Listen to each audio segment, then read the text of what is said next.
Good afternoon, grade 11s. Welcome to today's RO lesson. I just want to make sure before we start, can everybody hear me? Please go to the chat box and tell me whether you can hear me or not.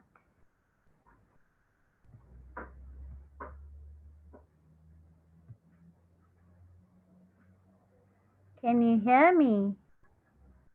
All right, thank you. So we can continue, thank you, Bali. We can continue with the lesson today.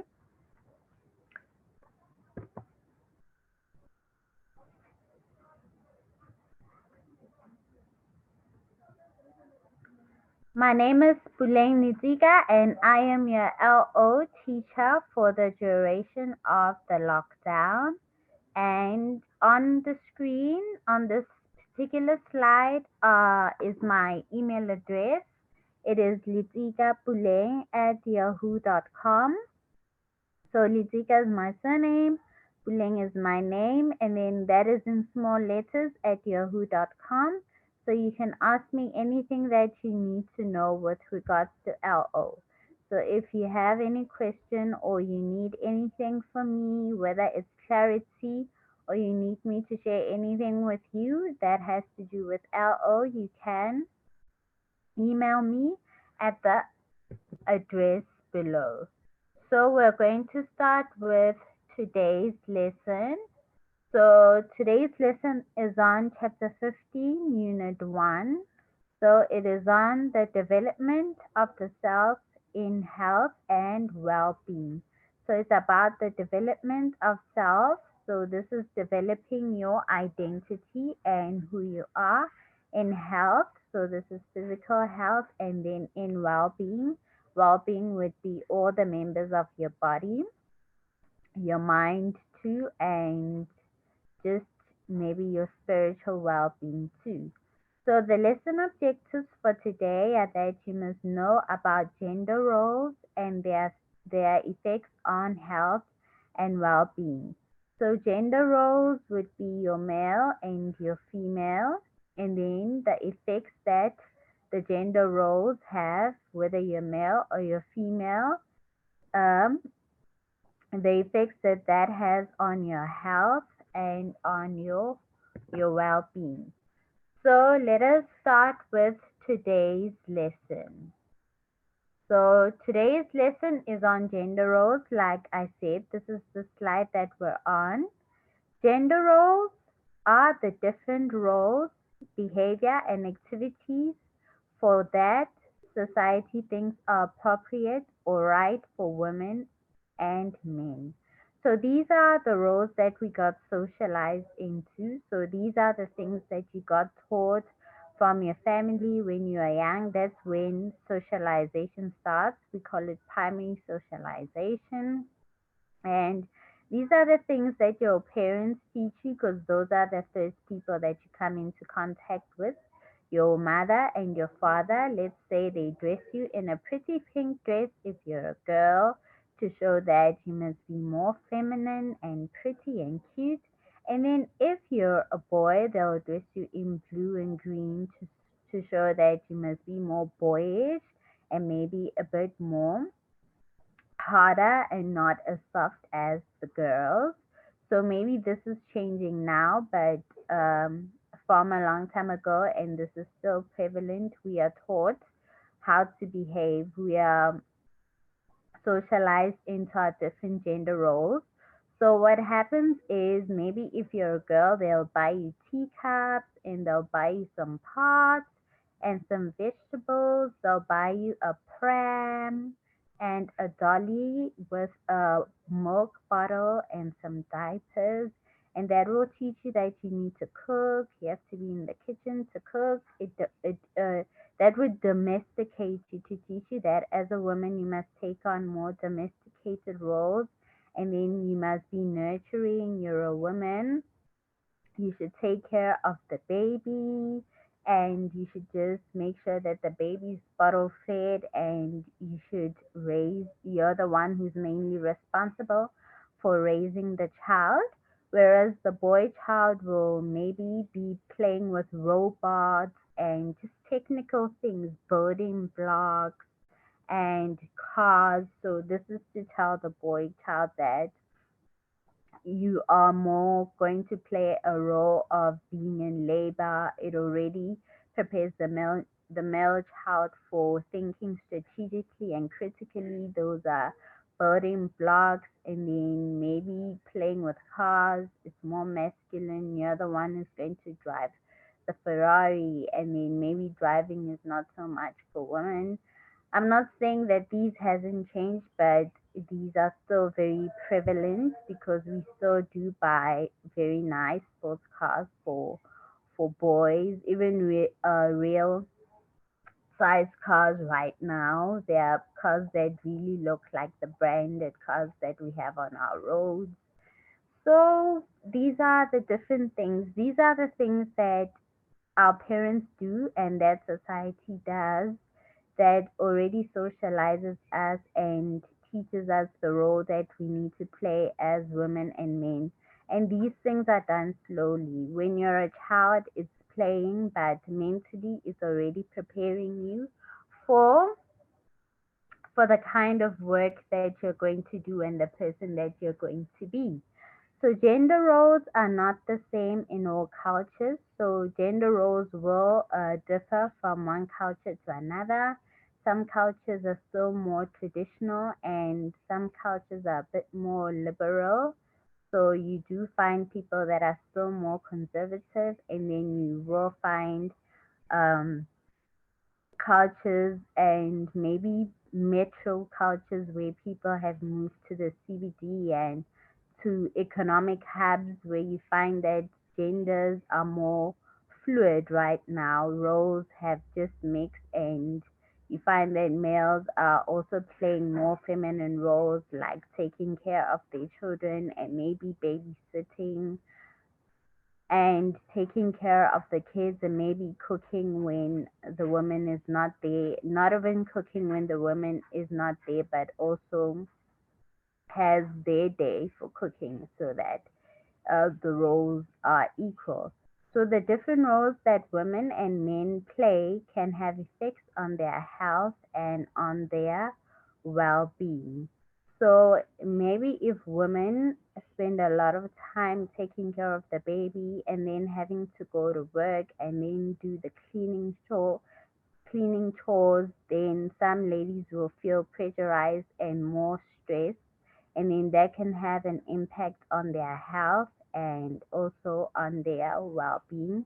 Whereas you find that some men will just come back from home, not all men, because things in some areas and in some cultures have changed. So you find that some men in some cultures still come home from work, they sit on the couch and wait for their meal whilst watching the TV and don't particularly share in the domestic issues and the domestic chores rather, and taking care of the child, etc. So they have less stress in comparison to the women in their lives. So moving on to the second slide that we have, it is on equal power relations. So this is how the gender roles are unequal and who has more power than who. So it is power inequality, power balance. So this is how you can balance the powers between the two genders, and power struggle between the genders. So this is the struggle or the fight between the genders, male and female. So society gives men and women different roles. This can lead to unequal power relations between individuals and in the family society.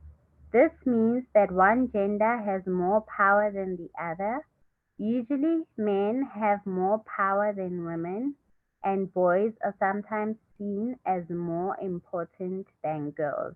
So, in different societies, there are different roles, and these roles can lead to unequal power relations.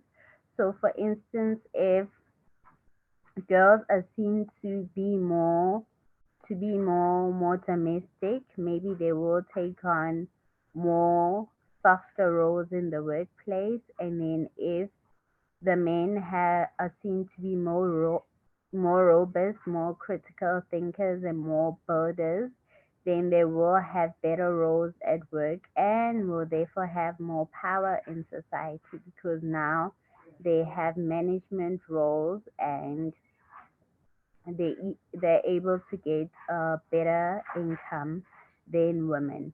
So one gender will end up having more power than the other because money gives you access maybe to things that maybe someone that doesn't have money won't really have access to. So the second bullet point, power inequality means that some people have more rights, better opportunities, or more power than the others. So, more rights, that would be maybe I'll make an old example because I think it would help you understand. So, sometime in our country before democracy, women weren't allowed to vote. So only men had the the right to vote. So this meant that women had no say in the government uh, that is going to rule over them. So they couldn't make a choice of who represents them and what ideas they want to exist in their governance. So this gave men the right to choose for women what they think is best for the country. So this also means that what the men chose is what they feel was best for the women, instead of women having their own opinion about what they think should happen. So better opportunities will be maybe because the woman is seen to be more domestic and maybe taking care of the child and having a lot to do. You might find that they are more responsible for the family. You might find that they are roles that they don't take. The most is driving around, flying maybe to different provinces for work, and then you find that they're only office based. Because if you fly over to a different province, to a different headquarter, or maybe to an overseas job, then you can't do that because now you're leaving the children and the family without someone to take care of it. So some opportunities you'll miss because now you have to stay with the kids and do the laundry and do the cleaning, etc. Whereas a man can take an opportunity to go to a different province and maybe overseas and get paid more and get more remuneration, get paid a higher salary for what they're doing. So, and that would mean more power for the man. So usually men have more power than women, and the boys are sometimes seen as more important than the girls. I know there are cultures where this is prevalent, where male children are seen as more useful or as a better asset to the family, as they are going to be able to work harder and take care of the children and maybe be the ones that take care of the inheritance, whilst women children are seen as not an asset because they're going to go away anyway. So, for instance, in the African culture, or maybe South African, let me be more, bring it more home so that we can understand. In some cultures, lobola is paid for a daughter and they go and get sent off to a different family. They change their surname and then they're going to grow the family where they are going to go to have children there. Let's say you'll be changing a surname from Kumalo to Mgomezulu.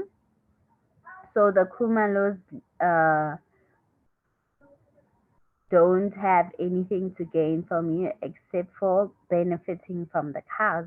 Whereas the male children, the Kumalos, are going to be an asset to the family because they're going to be able to have more children and extend the families and make the homestead more stronger because there'll be more Kumalos coming through.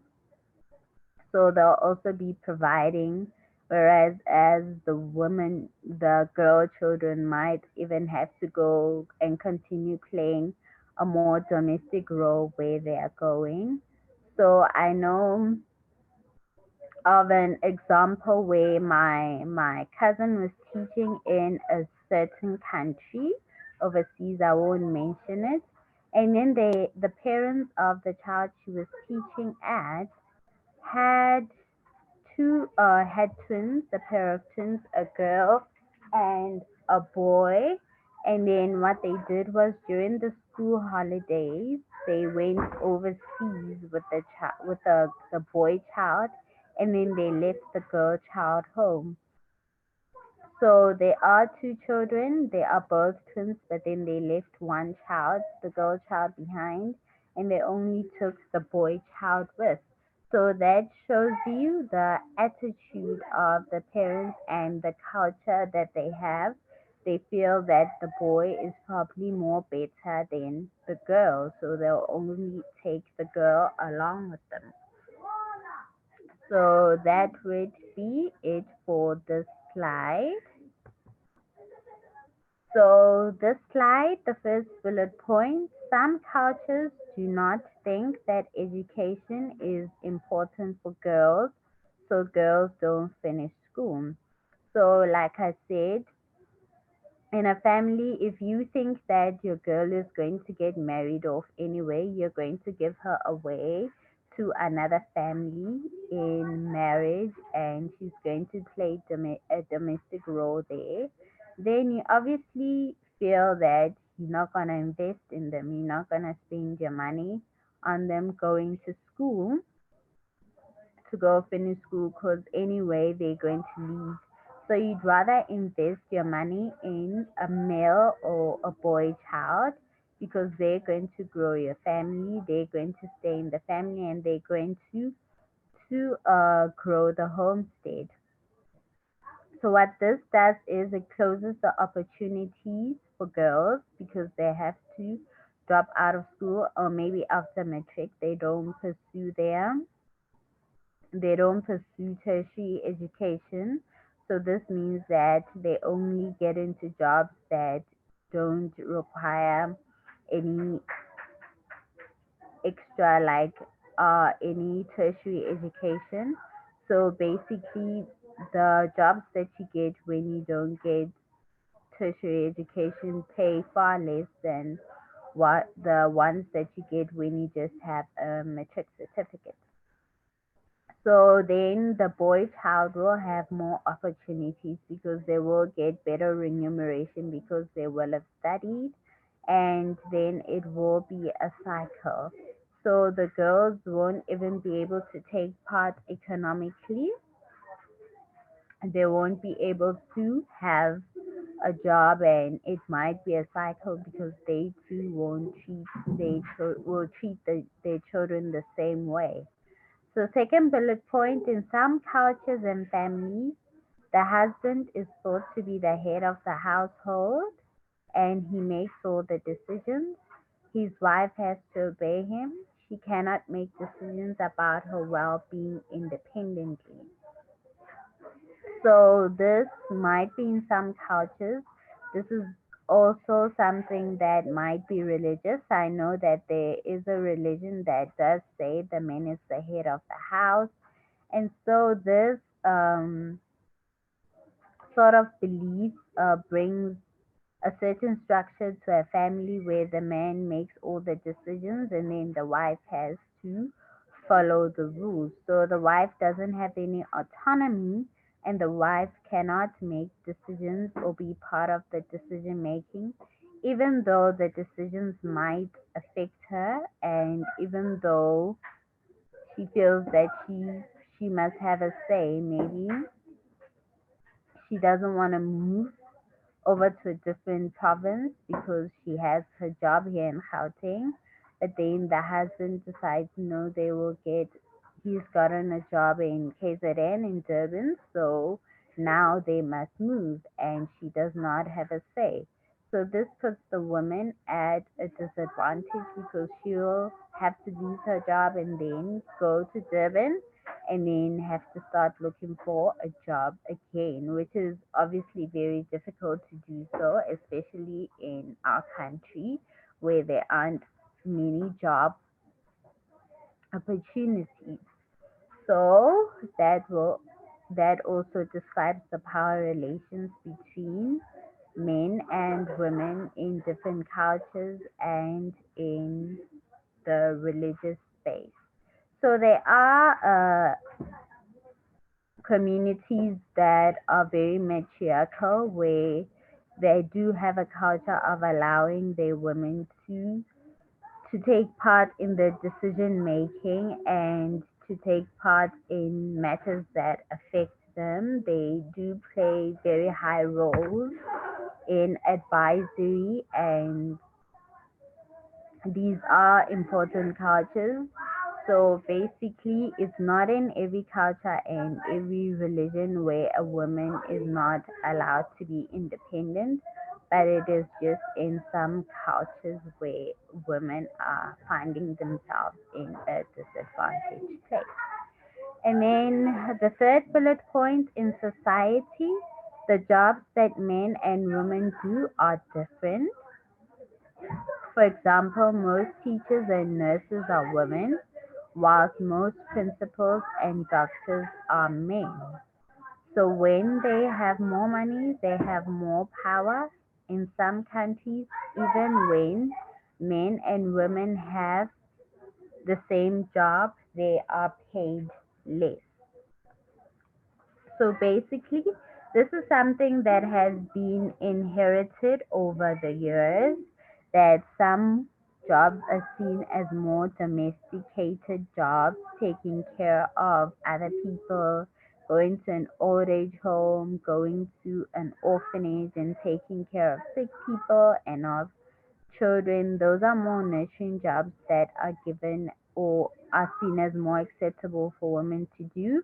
Whereas working in a mine or working as a fitter and turner, a mechanic, those are seen as jobs that are very masculine and jobs that are very technical and that women can't do hard jobs and difficult jobs. Maybe they can't carry weight or whatever the the position would require, the job would require of them. So, and then you find that the jobs that are more, that need more skill or more technical skill are the jobs that pay more. So, for instance, mining engineering will obviously pay more than nursing. So, these are the different power relations that if you have more economic power or are in a better financial situation, then you do have access to things that the person who has less financial power, you will have more power over them because you have access to things that the person who has less than you doesn't have access to.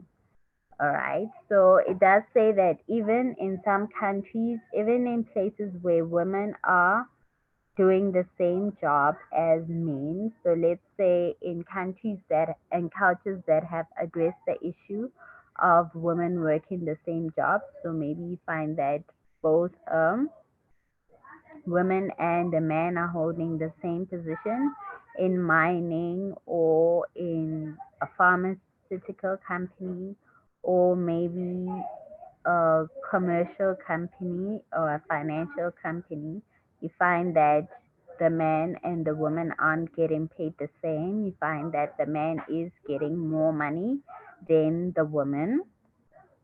So there are situations like that. I know recently, I don't know if you follow football, but in America, the ladies football team, the national team, the American ladies national team, they recently went on a strike demanding equal pay, that they get equal pay with the male national soccer team.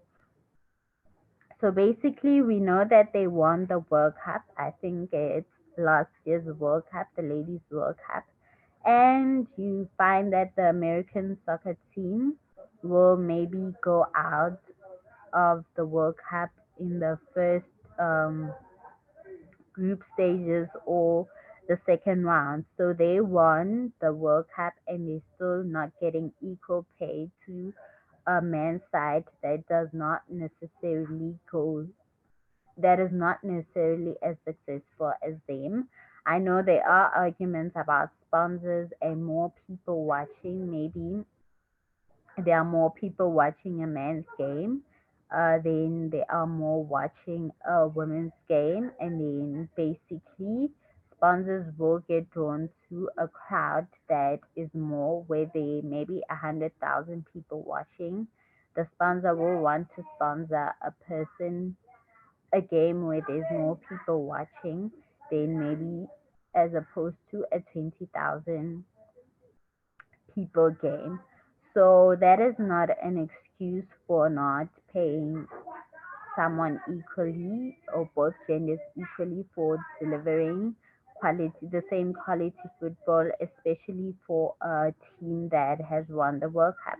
And this is like that in different countries where you find in sports and in different areas of work where you find that there's a woman that's putting in twice the work in order for them to match the salary to get equal pay, or is putting in three times the work and still not getting paid the same amount.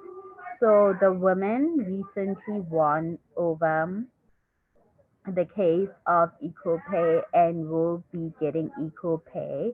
So even with our local sports teams, we have made progress in that the issue of equal pay is now being brought into more light than it has been previously. So now this slide is about empowering women. So it's women empowerment. So gender equality means that men and women must be equal. So this is recognizing that both a man and a woman must be treated equally because they both do have something to contribute towards improving society, whether it's in the workplace or in the environment or just socially. Both men and women have a role to play, and you do find that there are women who are working extra hard than other men. So both must get the equal recognition. They should be treated with equal respect and should be allowed to develop themselves. So in countries where there is no respect for women, then women should get respect just for being human and not even necessarily because they work hard or whatever. A woman's rights or human rights should not be violated, and a woman's dignity should not be violated either. So there are countries where women cultures and religions where women are treated substandard or as subservient, where they don't get the correct human treatment that they should get, even dignity like being provided with sanitary towels and just making sure that their needs are covered so that they can go to school when they're on the periods and extra instead of losing out on school and not being able to be developed in the same way as their male counterparts. So there are NGOs and activists that are bringing that issue into light and that are making sure that this problem is solved. So there should be an equal opportunity for both males and females to develop themselves. So they do need to, there is a need for uh, women to be developed or to be allowed to be developed, because in some countries women are still behind and they maybe not being allowed to go to school. They still have to drop out, or after having a child they have to drop out and they can't continue with their education. So we must encourage an equal opportunity to men and women for them to be able to develop themselves. So women and men should be able to get the choice and qualifications that they need. So there should be an equal access to education, because I know previously boy children would be chosen over girl children for programs like engineering, like I said, because nobody expects a girl to be an engineer. So basically, what would happen is a school admin or enrollment center would maybe sideline girls who want to study engineering. Let's say there's role intake of maybe 100 engineers. So maybe say we'll take only 70% male students and maybe 30% women students, because we don't expect girls to survive in this environment. Even in the classroom, maybe they won't be able to participate the way that a boy child can participate. So they should be paid also the same wages for doing the same work. I did make an example with getting paid the same work, the same amount for the work that they put in. If they're putting in the same amount of work, they should have control over their own money. I know that this is also important. There are situations where you find that women still don't have control over their finances. After they get paid, they have to give a male in their family their money so that they can use their money for them or control the finances for them. Or you find that a woman doesn't have her own bank account. When she gets paid, the money gets paid into the husband's bank account. And then obviously they don't have any control over how to use the money, or the man just makes the decisions on how the money is going to be used in the family. So women should have control over their own money, and women should be able to make decisions about their financial life. So moving on to the next slide. Cultural mourning period. So mourning is when you're taking some time, maybe after a death, someone has passed away, how you grieve. It's a grieving process. So many cultures have various rituals, traditions, or behaviors for mourning or for grieving someone who has died. Even religions have a different ways of mourning for people. In some cultures, the woman has to do the following: mourn for up to 12 months. Yes, maybe you can't move on with your life immediately as if nothing has happened. You have to show that you are grieving for this person that you have lost. Not that there's something wrong with grieving, but if it comes to a point that it affects your social activities, then it is something that we need to look into. So they have to wear morning clothes. So maybe you'll have to not wear the clothes that you put on every day. And maybe you'll have to put on sackcloth or a uniform that you wear for those 12 months. And then stay at home or be at home before sunset when she visits family members. So maybe the only people that you can visit are family members, and then you can't necessarily visit outside the family members. You can't go to the store, or you can't go to a social event, a picnic, or a conference, and maybe you have to take some time off work. So if you've gone out to visit a family, the sun shouldn't set. By evening, you should be at home. It shouldn't set with you outside. And then maybe during the funeral, maybe you take a week to bury the person. At home, you'll sit on the mattress, and then people will come and see you. And then in the bedroom, whilst you sitting down, and then in some cultures, you have to sit next to the coffin, and you have to be in a somber mode and just be crying. And then, by contrast, when the woman dies, so this is the wife dying, the rules for the widower are different.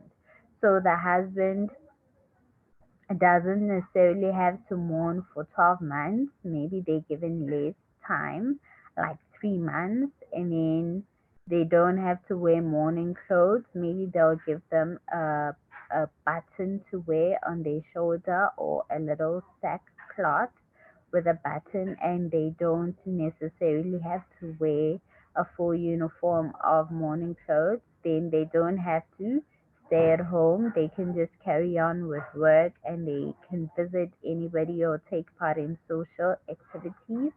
They don't have to sit next to a coffin, or they don't have to sit on a mattress. So this is a totally different way of treating a woman, as opposed to the way a man is treated during a period of mourning, or a period where they're grieving for their loved one. So we're going to move on to abuse of power. So abuse of power, the person who has more power can sometimes abuse that power. So if you maybe at a management position as a man, or if you in your culture you're the head of the house, like in one religion, then you can abuse that power. He or she can harm, attack, or treat the other person badly. So for instance, if you're at if you're the one controlling the finances, or you get a higher amount of money, or you take away a person's salary of the month end after they've worked for it, then maybe you don't buy the food, or don't necessarily take care of the family the way you're supposed to. That is a financial abuse, or an emotional abuse. And then maybe in some places where people can't even report crimes like physical abuse, because the family just encourages them to keep quiet about it, and to press on, or to pray about it, because now it's like a spiritual warfare where you have to just pray about it, and just like be patient, he will come around. So that is, whereas if a man were to do the same, then they would they would separate from the wife immediately. So this is not to say that the other gender, a woman, can't do the same. Sometimes when a woman does get paid more money, then the roles can reverse, or the tables can turn, where you find that they also can emotionally and financially abuse their spouse. So we do need to balance issues in that way. So the abuse can take different forms towards the individual in cultures, socially, and in the workplace. So individual physical abuse, like what I've just said, physical abuse is using physical force to cause harm, injury, disability, or death.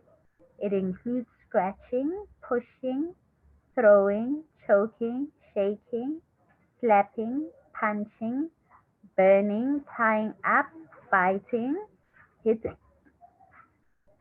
hitting, cutting, drowning, strangling, and kicking.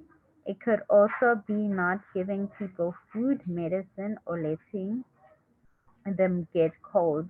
So this is any form of physical abuse and also emotional and verbal abuse.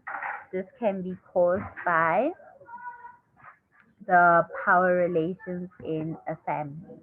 So social sexual violence and rape, we know that we do have a GBV problem, a gender-based violence problem in South Africa, and we do know that we have one of the highest rates of rape in the country.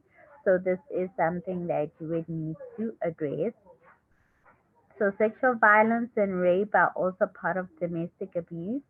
Sexual violence include all of the following. So this is sexual harassment. Any sexual act is unwanted that is unwanted by the other person. So pressurizing someone to do something that they don't want to do, or an act that they feel that they don't want to participate in, that means you don't have any consent.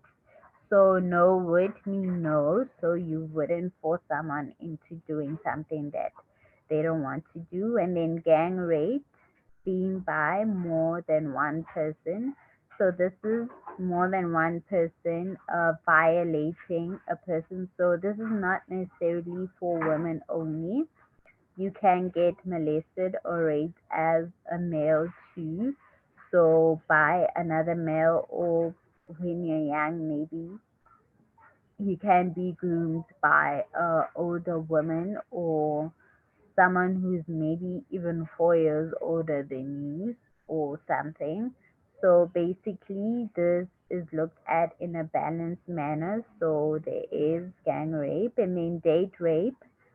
So this is by someone that you know, someone that you have trusted to go out with. So maybe they ask you to come on a date. You can be meeting with them online, or maybe it's someone that's even from your church or from your community or from your school that can end up overpowering you and violating you.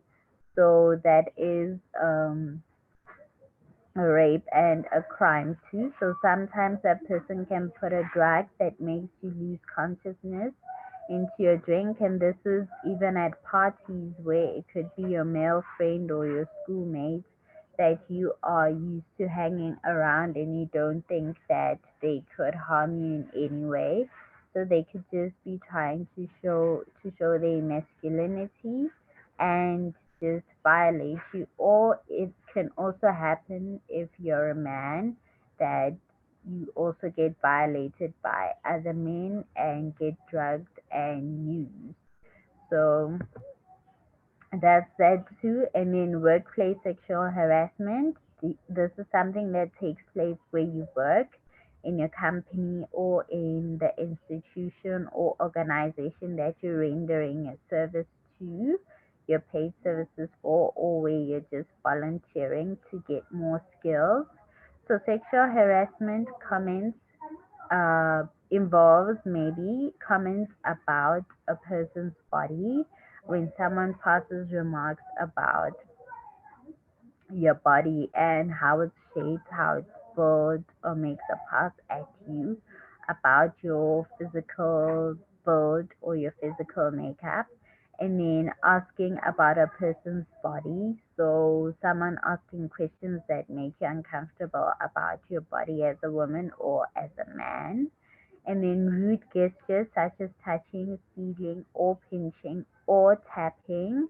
So no one must touch you in a way that you feel uncomfortable with in the office, in the passage, when you're out in the field, doing field work or wherever, and then showing pornographic pictures, whether it's child pornography or older people. You don't share pornographic pictures even in WhatsApp groups for work or on sites, work sites, or during work Zoom or MS Teams meetings, wherever. So there shouldn't be any porn. And then name calling, no one must name call you, whether maybe name calling you according to the way you're built or whatever, and then spreading untrue stories about someone's uh, sexual relations or activities. So you're not gonna spread rumors about people's relationships, who's dating who and who did what with whom. That is harassment. And then sending notes, letters, and email with sexual content. So you don't want to be saying things that are uncomfortable or make someone uncomfortable by putting them even on text. Right now people love abusing social media platforms too, because business and companies and organizations do use text and DMs and inboxes, maybe on Facebook, Twitter, Insta, or on WhatsApp. So those are places that are abused too. And then making obscene phone calls in which you make sexual comments and suggestions in an offensive way. So you're not gonna call a person and be saying things that are outside what is work related. You're only going to speak about work only. So the summary for today is gender roles, what we started with, behavior and activities that different societies or cultures think are appropriate or right for women and men. So those are the things that I described as socialization by your families, or it could also move on to secondary socialization, being at your institutions, schools, or the organizations that you work at. And then different gender roles can lead to unequal power and unequal power struggles between genders. And then gender role differences and inequalities include less education for girls, men being considered as the head of the household, and men and women doing different types of jobs. Then abuse of power includes physical abuse, incest, different mourning rituals for men and women in some cultures, domestic violence and rape, and sexual harassment in the workplace and at school. So these are the different uh, harassments that can take place, and this is about gender roles too. So that is our lesson for today. I hope you enjoyed it. And then we have come to the end of our lesson. I just want to move to the next slide quickly. This is the activity that you can do. Name the three kinds of abuses that we have spoken about today, and explain what we discussed about them today. So this is on your slide. So this is just something you're going to do for your understanding. I'm not going to take it in. So you're just going to learn about them and try to do them. And then please join me tomorrow at 3 o'clock. This is our class, our normal class time. So you can join me tomorrow at 3 o'clock. And then for more information, you can contact Africa Teen Geeks, on our site. And then you can also still share, you can still register for our newsletter so that you can get notifications and get updated with the latest information and also the links that you need. And then you can also follow us on social media, which is at Africa Teen Geeks on all social media platforms. So thank you. You can also get me, remember, on my email, litzigapuleng at yahoo.com, and that is where you are going to find me and speak to me about anything with regards to today's lesson. So thank you very much. Goodbye. See you tomorrow.